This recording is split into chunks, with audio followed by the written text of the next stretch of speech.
Bonjour, je m'appelle Joseph Chauffret et je vais vous présenter mon petit jardin de fil dans lequel j'essaie d'appliquer un certain nombre de principes de l'impermaculture.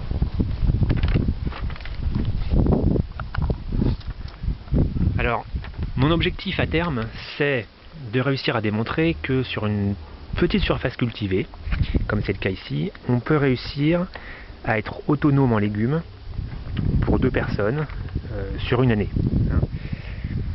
Alors, nous ne sommes pas très loin, même si les récoltes hivernales sont encore un petit peu insuffisantes pour être vraiment autonomes.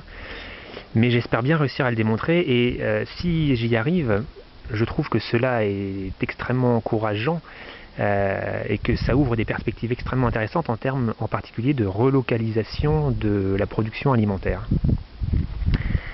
Alors pour vous situer mon jardin, il se situe sur la commune de Sotteville-lès-Rouen. Sotteville-lès-Rouen est situé à côté de Rouen, en Haute-Normandie. Alors évidemment, pour parvenir à une telle production, j'applique un certain nombre de principes que je vais essayer de vous présenter. Je vais vous en présenter 4 qui me semblent importants. Le premier principe que j'essaye d'appliquer dans mon jardin, c'est de placer tous les éléments de mon jardin. Alors un élément, ça peut être un végétal, mais ça peut être aussi des objets, etc. Je place tous ces éléments en relation les uns par rapport aux autres, de telle sorte que chaque élément ait plusieurs fonctions, et inversement, que chaque besoin soit rempli, si vous voulez, de plusieurs manières. Alors, pour vous donner un exemple, ces pieds de tomates, par exemple, en pot, ont plusieurs fonctions. Alors, ils ont évidemment la fonction première de produire des tomates, mais ils ont également d'autres fonctions. Ils me servent d'ombrage devant ma baie vitrée qui est exposée plein sud, donc ombrage bienvenu en été. Ils me servent, ils ont aussi un intérêt esthétique sur cette terrasse qui est finalement assez minérale.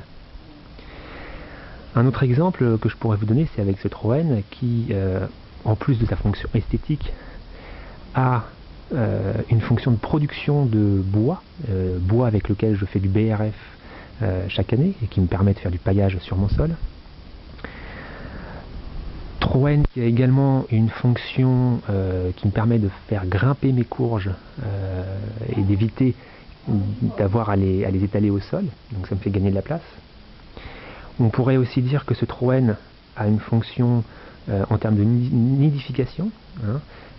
C'est relativement important dans le sens où en plus dans cette rue et dans ce quartier il y a assez peu de grands arbres qui permettent aux oiseaux de nicher. Voilà. Et donc je vous disais qu'à l'inverse, j'essaye de faire en sorte que chaque besoin soit rempli de plusieurs manières. Alors j'ai besoin de broyat, de BRF. Alors mon Troène me procure une partie du bois, mais pas que. J'ai aussi planté un sureau par exemple derrière ma serre qui chaque année me procure du broyat, et puis je vais récupérer des branchages chez les voisins que je passe au broyeur et qui me permettent d'avoir une production de broyat suffisante pour faire du paillage permanent ou quasi permanent. Deuxième principe que j'essaye d'appliquer, c'est d'utiliser au mieux les ressources. Alors quand on pense ressources, l'eau premièrement. J'ai ici un récupérateur d'eau dans lequel je récupère l'ensemble des eaux de mes toitures. Une mare que j'ai construite à côté qui me permet, en plus d'être une réserve d'eau intéressante supplémentaire, c'est également un microclimat pour les plantes qui poussent à côté. C'est une réserve de biodiversité également, elle a plusieurs intérêts cette mare. Voilà. La gestion de l'eau au jardin, c'est aussi essayer de faire du paillage pour limiter l'évaporation. Alors, dans la mesure du possible, j'essaye de faire du paillage permanent. Voilà. La gestion de l'eau, je l'ai également gérée par la création d'une butte, que l'on a vu tout à l'heure, et qui me permet de retenir l'eau en profondeur par la disposition de troncs d'arbres en décomposition sous la butte. Je ne vais pas rentrer dans le détail sur la création, mais j'ai mis des troncs d'arbres sous la terre. Ensuite, utiliser correctement les ressources, ça passe aussi par utiliser au mieux la lumière, donc étager les cultures. Alors là, on a des exemples intéressants à mon sens, que sont par exemple ces courges qui poussent, alors soit sur des trépied en bois, soit le long de fils. Là vous voyez un potimarron. Voilà. Nous sommes au mois d'août, fin août 2014. Vous avez ici une autre courge. Tout ce qui pousse en hauteur me permet de libérer l'espace au sol. Et c'est extrêmement important dans la mesure où je n'ai que 30-35 mètres carrés de potager. Voilà des haricots qui poussent en l'air. Ici d'autres courges qui poussent le long d'un fil. L'exemple peut-être le plus impressionnant serait celui-ci. Ce sont des courges longues de Nice que j'ai plantées au pied de ma pergola et que je fais grimper. Elles font actuellement un bon mètre de long et j'espère que les accroches tiendront. Utiliser les ressources correctement, ça passe aussi par attirer les auxiliaires. Alors, pourquoi? Parce que ça permet de limiter les intrants, d'attirer les auxiliaires, de limiter l'usage finalement des pesticides. Alors, on voit dans ce jardin un certain nombre de fleurs que j'ai plantées soit exprès, soit des fleurs que j'ai laissées s'épanouir parce que très mellifères.